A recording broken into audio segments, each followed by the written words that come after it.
The popular image of the scout, hiking and camping, forever doing good deeds, is one of the most recognized figures in the world. Despite its familiarity, most people's perception of scouting remains superficial. The Scout program provides an opportunity to influence the development of young people. It is an opportunity that has been used and often misused to shape the values they will carry with them as adults. Today, Scouting is a vast organization devoted to promoting brotherhood among the youth of the world.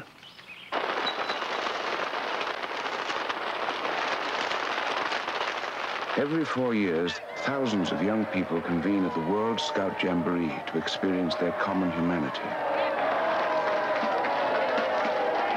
The World Jamboree celebrates decades of Scouting history and tradition that have their origin in the imagination of one unusual man. You've come from long distances to meet me. I'm very grateful to you for it. I'm so grateful that I haven't turned on the rain as usual. He was proclaimed Chief Scout of the world, and for over 30 years he led a devoted multitude of Boy Scouts and Girl Guides. But I thank you very much indeed for coming. Best of luck to you. Good camping to you all.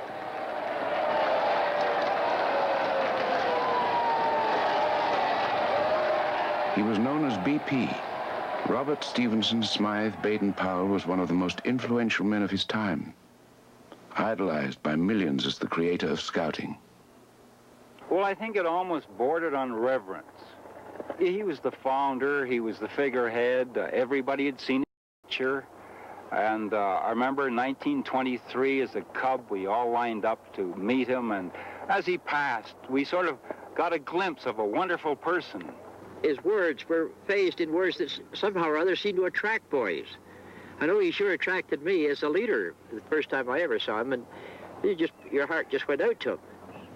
Hello, you boy in the corner there. You ought to be a Boy Scout. You're a fine-looking fella, and I know you would make a jolly good backwoodsman by the look of you. You're ugly enough anyway. And you gal there, no, I don't mean you. I mean the pretty one behind you. You ought to be a Girl Guide, you know. Oh, you are one. Oh, I beg your pardon. That's quite right. Now go on and tell all your pals to come and be Girl Guides like you. I'm very glad to see you there. Thank you all. Good luck to you, and I wish we may meet again. Thank you. Baden-Powell created Scouting as a child's kingdom to prepare youth for the trials of the adult world and to allow adults to escape them. The Scout program grew from BP's unique ability to understand the needs of young people. I think it was the slightly schizophrenic thing, the one side of him being the eternal child that never grew up, and the other, and he was very aware of it, being the adult, the experience of life. And the genius of the man was the fact that he could blend the two together and then feed it back to the young people again. Baden-Powell was a man of great complexity. The first half of his life, he was a dedicated British soldier, yet he created one of the world's foremost peace movements. He looked on life as a grand game, and he played it masterfully to satisfy his driving ambition, an ambition ingrained in him from an early age. His mother was a true Victorian matriarch, determined that her children would excel. When Robert was 19, he wanted to become an actor or a missionary, but his mother intervened. At her insistence, he wrote the cavalry examinations and stood second out of 700 applicants. In 1876, he joined his regiment on the frontier of the British Empire. The soldiers of our Queen are linked in friendly tether. Upon the battle scene, they fight the foe together. Their every mother's son, prepare to fight and fall is the enemy of one, the enemy of all is the enemy of one, the enemy of all is. BP thrived on the military life. Most of his early adult years were spent in India and Africa, maintaining Britain's colonial dominance. He was an ambitious and talented young officer who cleverly orchestrated his career and waltzed his way through the ranks of the British cavalry. For wandering BP often drew attention to himself as leading player of the regimental light opera, but socially he remained a loner. Baden-Powell's first love was a solitary life, pursuing his own adventures. By the mid-1890s, he had achieved a considerable reputation as a cavalry scout. The challenges and dangers that were part of scouting allowed him to escape the regimentation of military life. Never one to pass up an opportunity, Baden-Powell compiled his thoughts on scouting into a training manual for soldiers. To ensure his talents were recognized, he sent autographed copies to every important British commander. By the age of 40, he was a full colonel, the very image of the pride of the British Empire. He is an Englishman.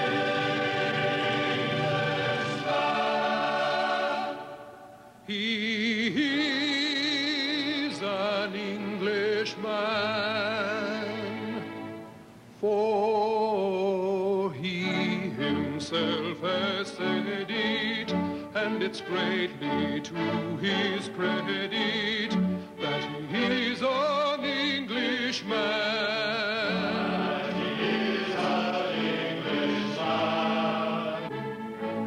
As the 19th century drew to a close, England was the wealthiest and most powerful nation on earth. Britannia ruled the waves, and her queen, Victoria, reigned over a third of the world's population. The British were certain their empire would last for 1,000 years.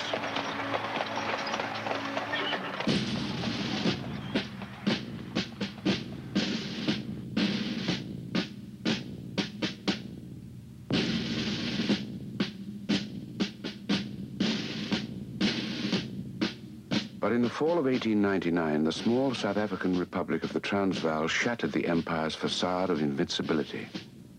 The Boer homesteaders were determined to rid their country of Britain's colonial influence.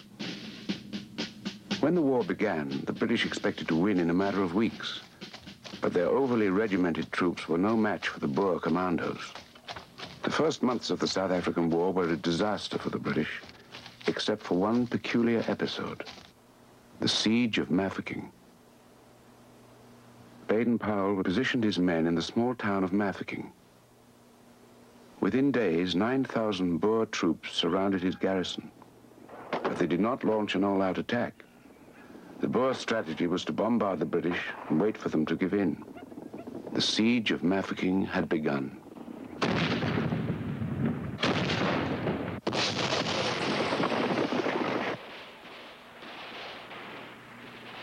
It was a battle of endurance which Baden-Powell turned into a game of deception and bluff. To trick the Boers, he had his men dig minefields sown with dummy mines. He created the illusion of a large force by frequently moving his troops from one outpost to another. To relieve his weary soldiers, the boys of the town were enlisted into a cadet corps to run messages and provide sentry duty. He kept up morale by organizing a series of Sunday concerts with himself as ringmaster. The British held music hall comedies while the Boers looked on from the hills. From a military standpoint, the Siege of Mafeking was insignificant, but it had an undeniable effect on the people of England. Realizing the public longed for a hero, the British tabloids sensationalized BP's antics into epic proportions. Baden-Powell was seen as a symbol of British courage and heroism. Unknown to BP, he was becoming a national celebrity, and the defense of Mafeking a rallying point for the empire.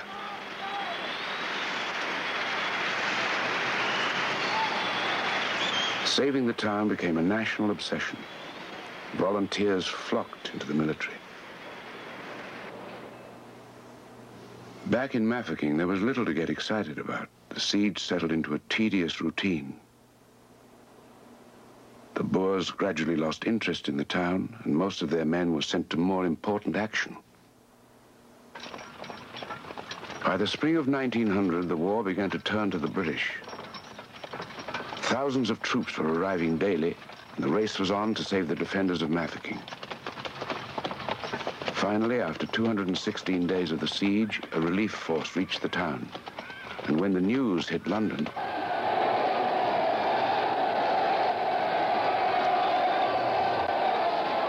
Baden-Powell became the hero of the British Empire.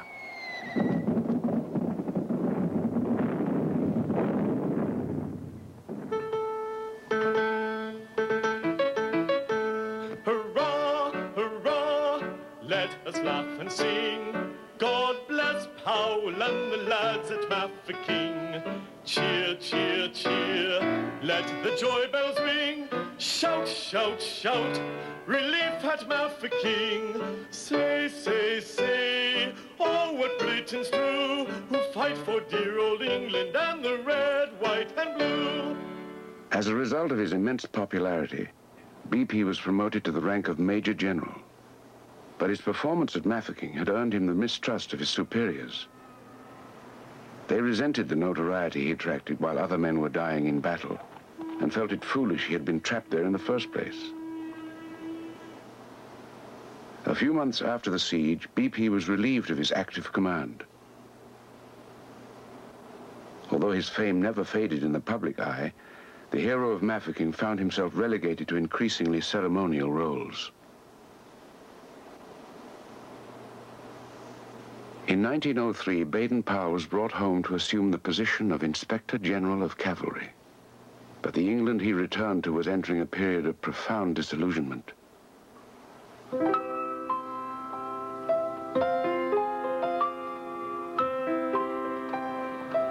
The military embarrassments of the Boer War left many Britons with the fear that the empire was in decline from within.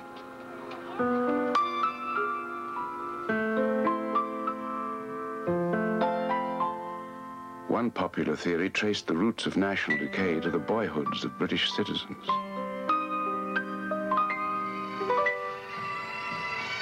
At the turn of the century, there were several groups dedicated to building character in boys and young men, the next generation of empire builders.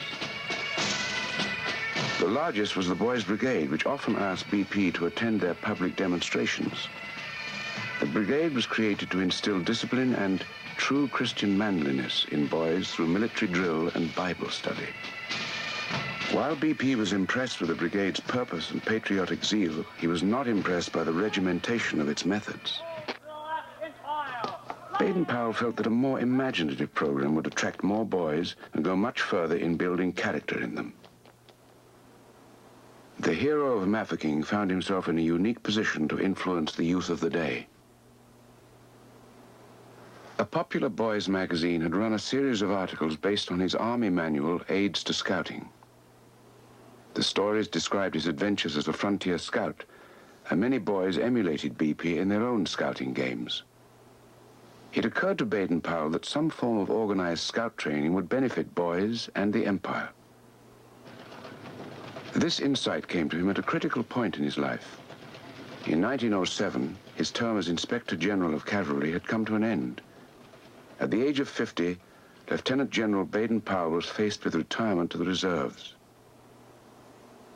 Acting, writing, and fine art were all careers he was contemplating. Without any firm idea of what his future would hold, he began to adapt Aids to Scouting into a handbook for training boys. Baden-Powell wanted the scout training to operate on two levels, the practical and the playful. To the boys, scouting was to appear to be an adventurous game, a game that would disguise its character-building purpose. To develop his new manual for good citizenship, BP researched contemporary theories of child development and borrowed extensively from the programs of existing youth groups. But mostly, he relied on his own insight into the behavior of youth. Baden-Powell realized that boys instinctively gang together, often creating their own secret rites and rituals.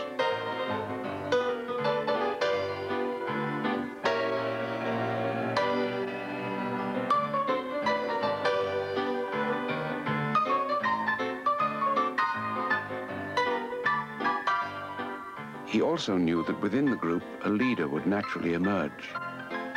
BP felt that by influencing the leaders of the upcoming generation, he could influence the destiny of Britain. Baden-Powell's perception of what would appeal to boys was deeply rooted in his own childhood. As a boy, he attended Charterhouse, one of England's finest schools. He was among the privileged elite who were destined to become the leaders of their generation. But Baden-Powell made little use of his scholastic opportunity. Although he was considered to be a bright enough boy, he often fell asleep in class. He found his lessons to be complete drudgery and school a confining prison. But after school, in a nearby woods out of bounds to students, he found an ideal setting for his lively imagination. Alone in the woods, he lived the life of a frontiersman and spied on his teachers from the treetops. His own experience of youthful independence was injected into scouting. In July of 1907, he was ready to put his program to the test.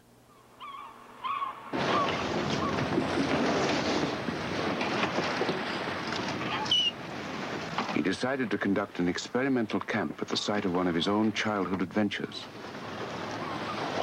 Brownsea Island was rumored to be the hiding place of smugglers and pirates. As a boy, BP had sailed around it with his brothers, often sneaking ashore to search for buried treasure. Now the island would provide an ideal location for the exploits of the first Boy Scouts. There were 10 boys from the working class, like from the Boys' Brigade, and there was 10 come from the colleges. You see, there was Lord Rodney's 3 sons, there was 2 Evans Loams, there was 2 Humphrey Nobles. You see, they were college boys. We all mixed together well. Well, I think it was a very happy time. We were just 13, 14 years old, began to look around much more and notice other people, and not really lived anything like such a closed life as we did. It was a very narrow life. But for scouting, meeting other people, learning things, really opened the world to us. BP brought the boys together and formed them into 4 patrols. He wanted scouting to appeal to all boys and promote harmony in England's stratified social system.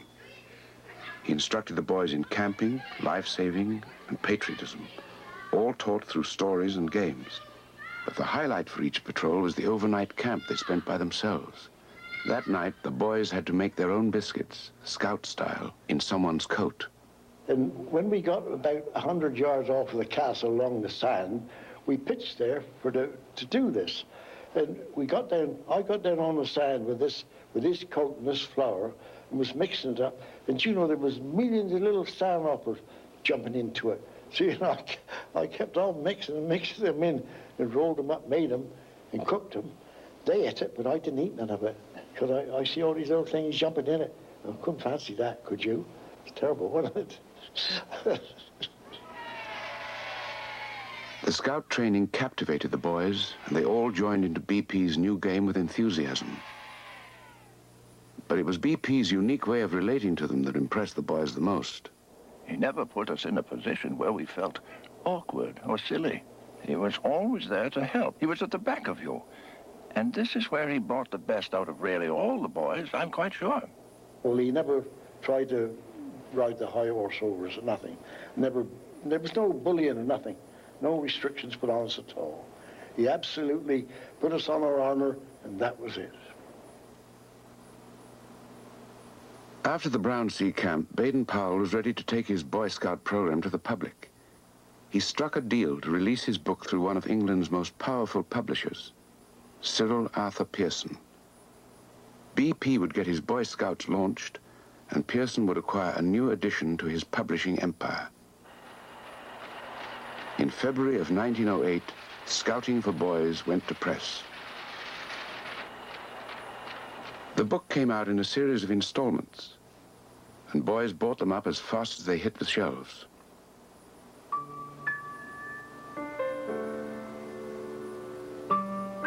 They read of a new child's kingdom and camping adventures under the stars. BP addressed the book directly to boys in language they could understand. Within its pages, he carefully diagrammed every detail of what it meant to be a scout. The training was presented as an imaginative game that any boy could play. BP challenged the boys to join the Brotherhood of Scouts, to take its oath, and live by its laws. He gave them their own motto, be prepared. Across England, pants were cut into scout shorts and broomsticks became scout staves. The scouting craze spread out of control. Trees were felled in city parks. Campfires dotted the landscape. Boys formed their own patrols and roamed the countryside searching for good deeds to perform. Before scouting for boys, they sought heroes to look up to. Now they could be heroes themselves.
He brought something quite fresh to us as small boys.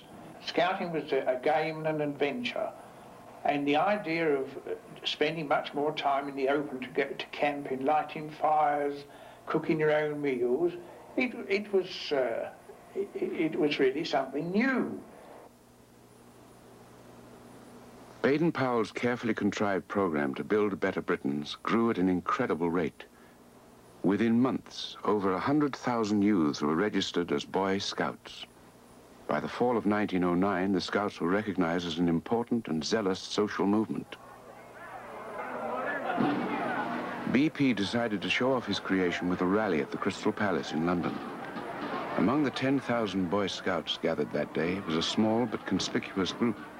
Suddenly, we saw a figure coming towards us, and of course we knew at once that it was Baden-Powell. So we scrambled down the bank, and we made a line, and he came up and said to the patrol leader, "And what the dickens do you think you are doing here?" And the patrol leader said, "We want to be Girl Scouts." And he replied almost instantly, "Oh no, it's only for the boys." Well, then we broke our line, and we gathered round him, and we said, "Oh, please, please, something for the girls." BP had not planned on anything for the girls. He feared that including them in scouting would turn many boys away from the program.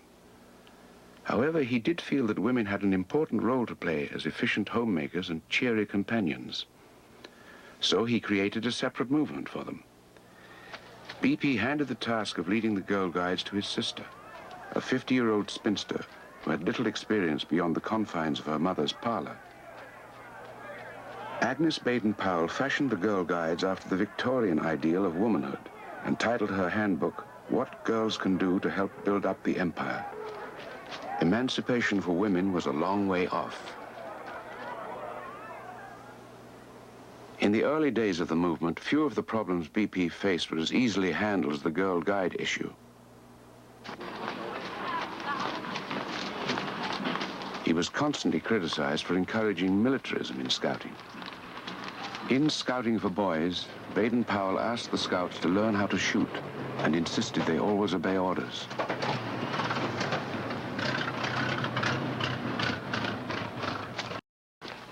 Scouts were also to be prepared to give their lives for their country. Like many Edwardians, BP believed that Germany might one day threaten England. This concern was part of his motivation to create Scouting. BP maintained the program's purpose was to build character, not soldiers. But many scoutmasters saw themselves as make-believe generals and came equipped with swords and pistols. BP attempted to rid the movement of these excesses by establishing local committees to monitor Boy Scout leaders and activities. But to his critics, the Scout staves still resembled surrogate rifles, and Baden-Powell remained a general. Suspicions of militarism in Scouting were not easily dismissed.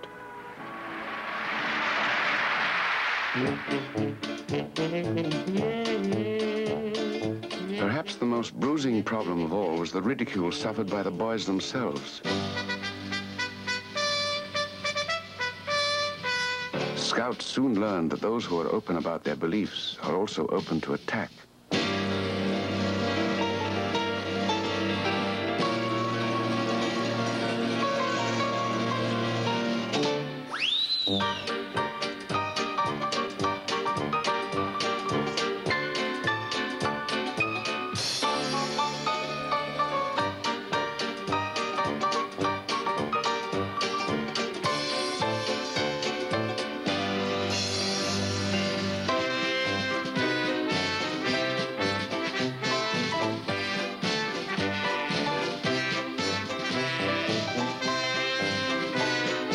BP hoped Scouting would cross class boundaries. But not all boys wanted to wear short pants and do good deeds. The principles of Scouting were most suited to the values of middle-class youth.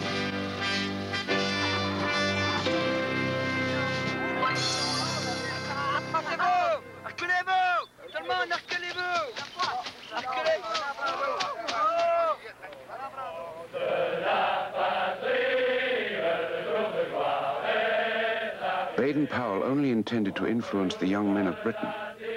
Suddenly, a new sphere of influence opened to him. Scouting for Boys had emigrated overseas, and translations appeared in dozens of languages. Parents of all nations wanted to impart the values of Scouting to their children. It was a solemn occasion when a boy took the Scout oath. He promised on his honor to be loyal to God and country and to obey the Scout law. A Scout's duty was to be useful and help others. A Scout was to be a friend to all and a brother to fellow Scouts. The program was seen as a potent formula to mold useful citizens. Nations from around the globe were inviting the founder of Scouting to inspect their boys. In 1912, Baden-Powell embarked on his first world tour to promote the growth of Scouting.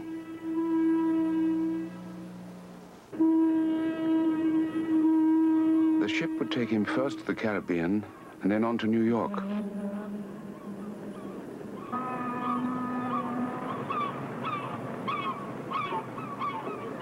BP expected to spend the time preparing for his tour of America. On the second day at sea, he met the daughter of a wealthy English gentleman. Olive St. Clair Soames was a shy and naive 22-year-old when she was introduced to the founder of Scouting. Instantly, and for the first time in his 54 years, BP fell madly in love. Remarkably, so did Miss Soames. To Olive and BP, it seemed they were destined for each other. They shared common interests and even had the same birth date, although they were born 32 years apart. BP felt it was improper for a distinguished British general to be seen swooning over a girl half his age, so they kept their romance a secret. They hid love notes to each other and rose before dawn for intimate meetings. They wanted to marry when the ship reached Jamaica, but decided to wait until the completion of his tour.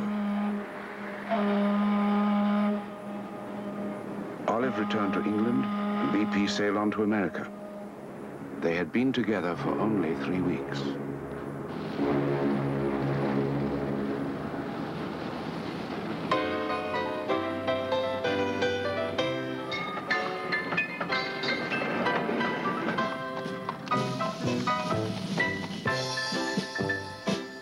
Scouting crossed the Atlantic within months of its start in England, and the Boy Scouts of America were incorporated in 1910. A single scout from Brooklyn bearing a letter from President Taft was among those who greeted Baden-Powell.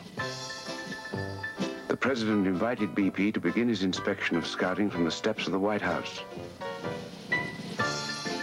It was an offer he could hardly refuse.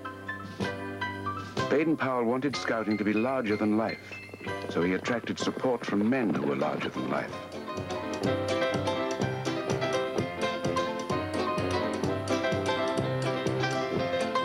BP had cleverly referred to the exploits of Teddy Roosevelt in scouting for boys, and the former president had adopted scouting as one of his pet causes.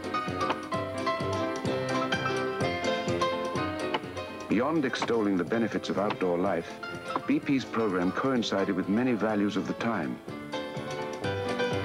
Scouting reinforced the traditional American virtue of service to the community.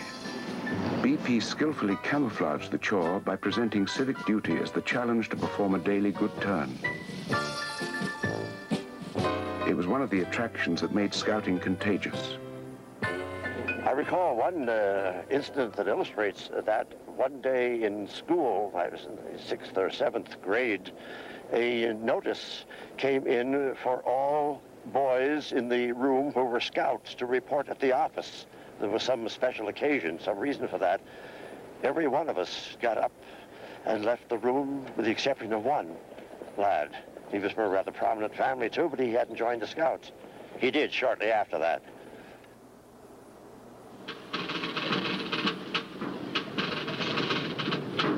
In a nation which made patriotism a religion, the Scout program was praised for the love of country it instilled in youth.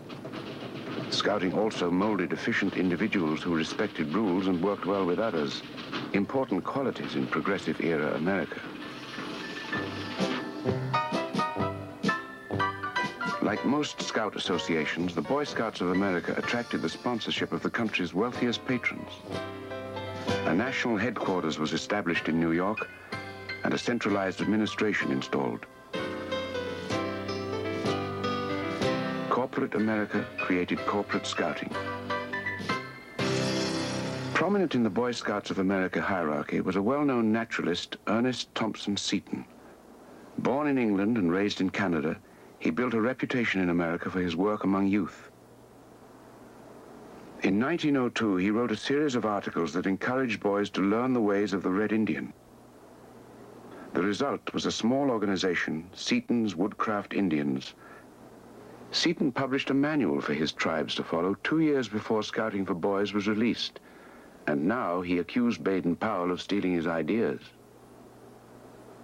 Seton's book described animal names and cries for the boys' patrols and taught woodcraft techniques through practice and games. The Woodcraft Indians won medals for achievement and lived by their own set of laws, all elements common to scouting. Baden-Powell openly admitted that parts of his program were based on other men's work. At one banquet in his honor, he even referred to himself as merely the uncle of the Boy Scout movement.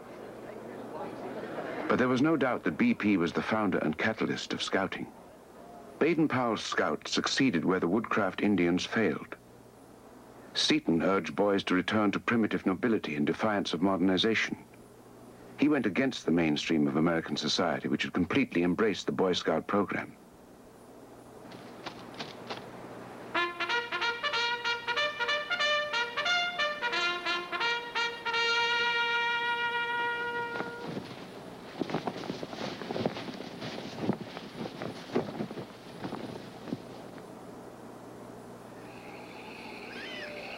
The developments in the United States were paralleled wherever BP went. His tour took him to the Pacific Islands, the Orient, New Zealand, Australia, and Africa. But scouting was not the only thing on his mind. Throughout his tour, he and Olive maintained their romance by mail. Olive waited 6 months for BP to return to England.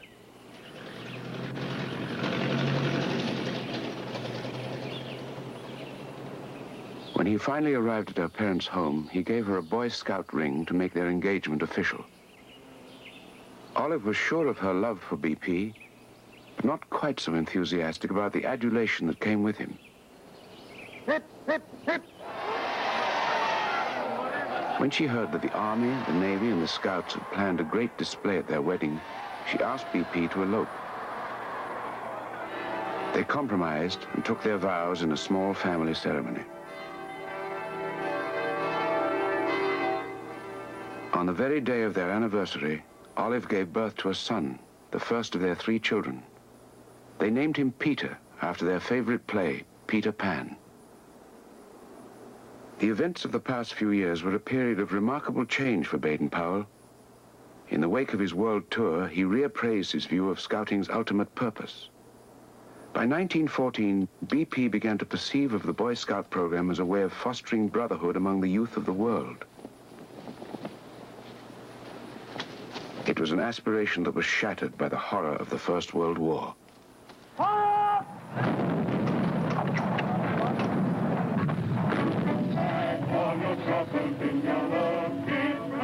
The same intense nationalism which had led so many nations to adopt the Scout program also led to the First World War.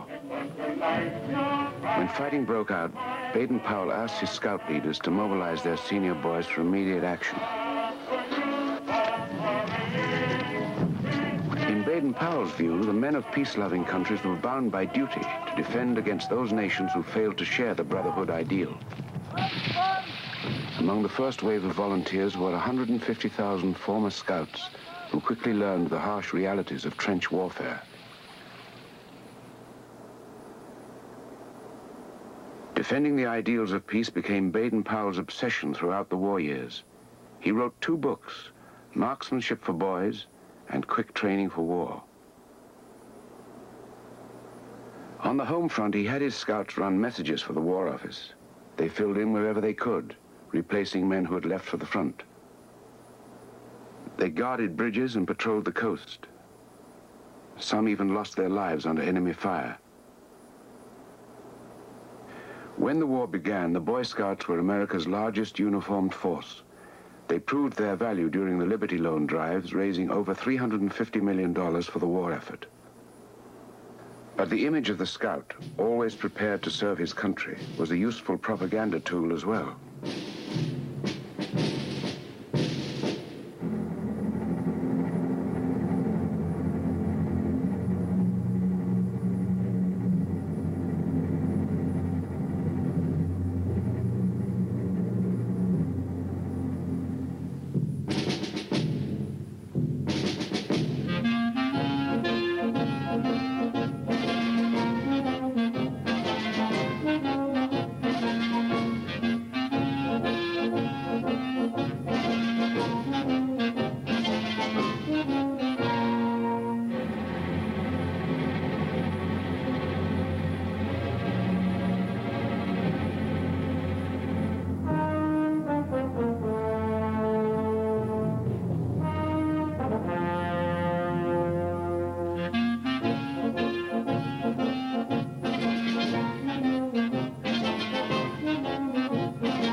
The needless slaughter of World War I lasted for more than 4 years. Millions of volunteers died in the trenches, and when they were gone, millions more were conscripted to take their place. When the vast power of America was added to the Western Allies, Germany capitulated. The Great War, the war to end all wars, concluded as pointlessly as it had begun.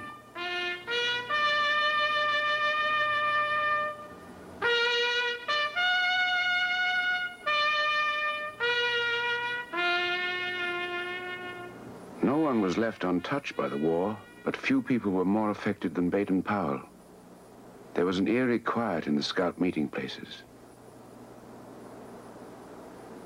During the growth of Scouting, BP made close friendships with hundreds of young men. Now they were gone. BP never denied that it was the duty of men in peace-loving nations to defend their countries. But now he took it upon himself to ensure that the youth of the world would never again have to respond to a call to arms.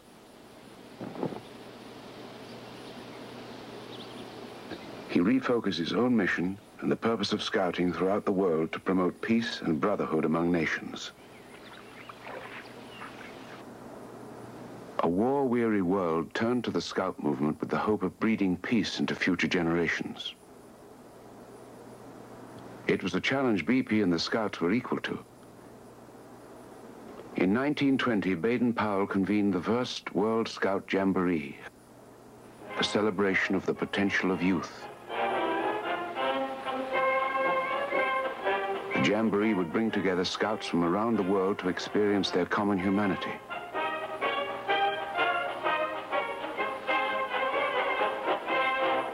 BP had little faith in the League of Nations. His hopes turned instead to the young. He felt he could influence the boys and impress his moral code on their generation.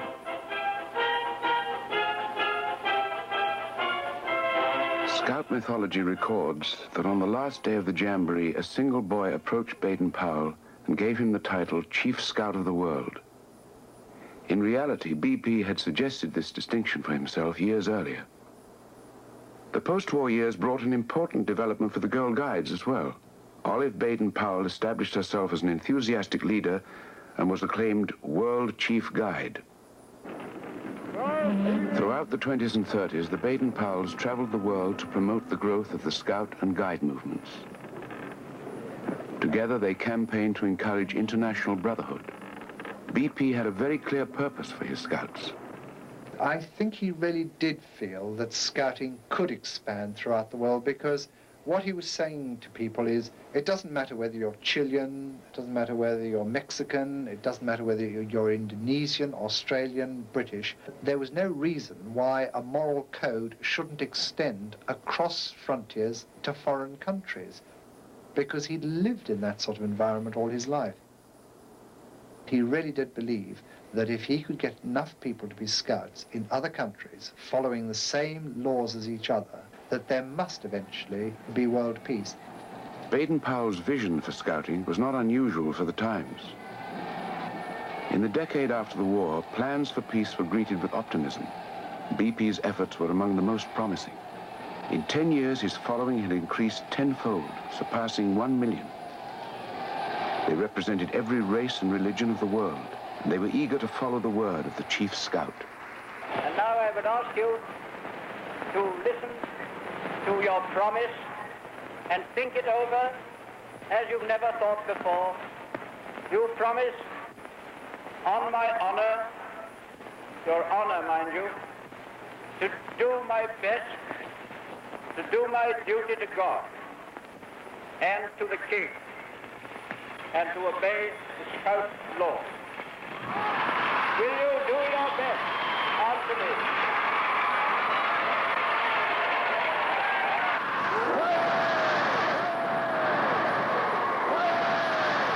When I was about 12 years old, I realized that my father was famous. So I think that really impressed me enormously. That's Dad. That's just Dad. Look at them all. All of them praising him like this and cheering him. And, well, this is remarkable, because he's really only just Dad to us. Now well into his 70s, BP enjoyed the exuberant companionship of his son Peter and daughters Heather and Betty. When the Chief Scout relaxed, he remained true to form.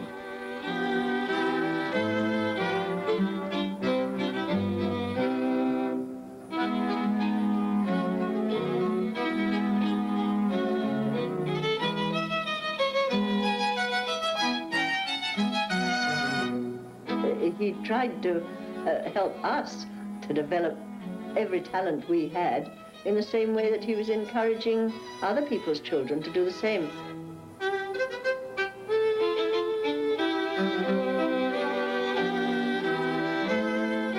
I think it was jolly useful for him having us, because he was able to try out ideas on his own children. If they worked with us, well, then they'd work with other people's kids. And there's no doubt at all that his greatest joy was having a family life. Father and mother were the most devoted couple you could imagine. Mum rather ruled him in a way over his physical welfare, just as though he was a small boy. He used to behave like a small boy, and he'd pretend to cry and grouse and say, I don't want to put on a sweater, I'm not cold. And she'd say, now come along, darling, behave yourself. And they'd have some sort of a silly play as though he was just a naughty small boy. They were great fun in that way. They played up to us in a most amusing way together. Now I'll say a word to you who are parents. We try to make these boys and girls into what we call the 3 H's. That is, happy, healthy, helpful citizens. And you will find if you send your boys and girls to the Scout or Guide movement, we help the schools. They teach them knowledge in order to succeed in their examinations and so on, and we teach them character so that they may succeed in life.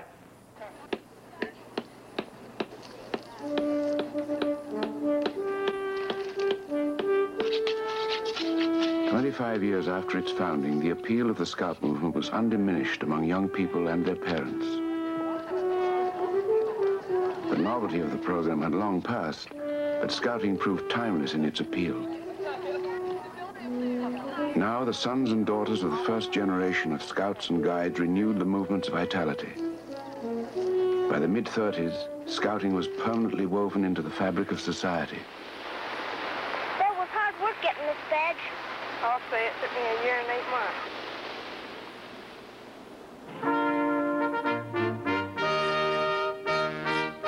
Scouting was recognized as an effective method to fulfill the potential of youth. The theme chosen for our Boy Scout Week observance, building a stronger generation, is thoroughly worthwhile. And we should be especially thankful for a youth movement that seeks to preserve simple fundamentals like physical strength, mental alertness, and moral straightness. A movement to support the ideals of peace.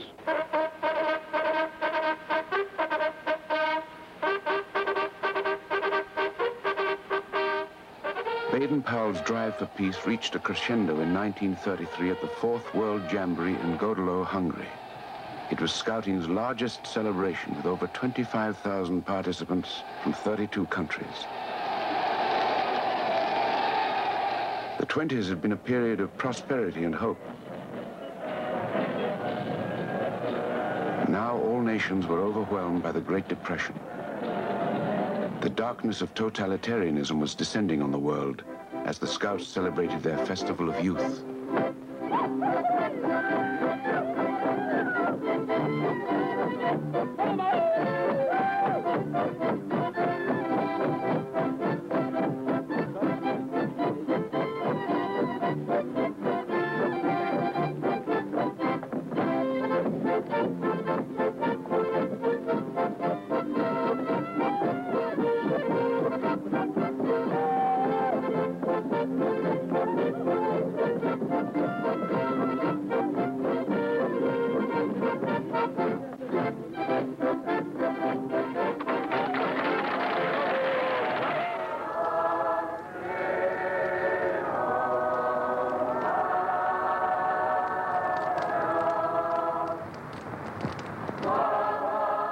Several months before the Jamboree, 1,000 Scouts representing Germany had registered to attend. They never left home.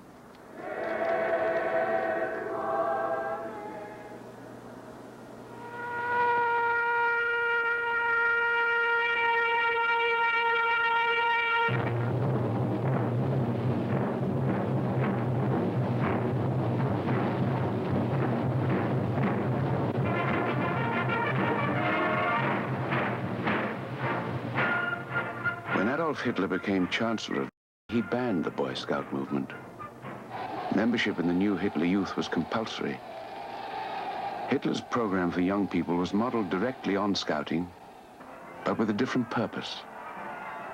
His principal aim was to indoctrinate the upcoming generation with Nazi ideology.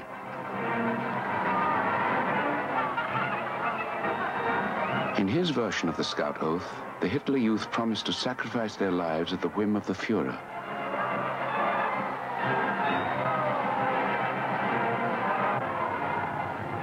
The Hitler Youth were the future of Germany, and they numbered 8 million, more than double the amount of scouts in the rest of the world. Baden-Powell intensified his drive to promote world peace. I've heard since I came to Sydney, there are some people still talk about being a military movement. Well, that's all humbug, because we've now spread to 45 different countries about the world. It's a movement of absolutely of peace and goodwill among men. And all the different countries have taken it up in that spirit. And I suppose that amongst our 3 millions of Boy Scouts and Girl Guides, there's not one who doesn't feel the bond of friendship and comradeship and brotherhood with those of other countries. This sense of brotherhood was very real among those who were Scouts, but the movement had not reached everyone. Those who did join eventually discovered that the laws they followed were not easily applied to the trials of adulthood. For every boy who never grew up, there were thousands more who did. Baden-Powell failed to change the world, but his movement enriched the lives of millions, and his ambitious drive to promote peace had not gone unnoticed. Knighted by the King in 1912, and made Lord Baden-Powell in 1929, he received virtually every honor the world could bestow. In 1939, at the age of 82, Baden-Powell was nominated for the Nobel Peace Prize, but that year no award was granted. And this year in the Republic of France, the Boy Scout movement has become stronger than at any time in its history. Today, among all the people of Europe, none is more determined that the traditions that have long been theirs, liberty, equality, and fraternity, shall be inherited by their children.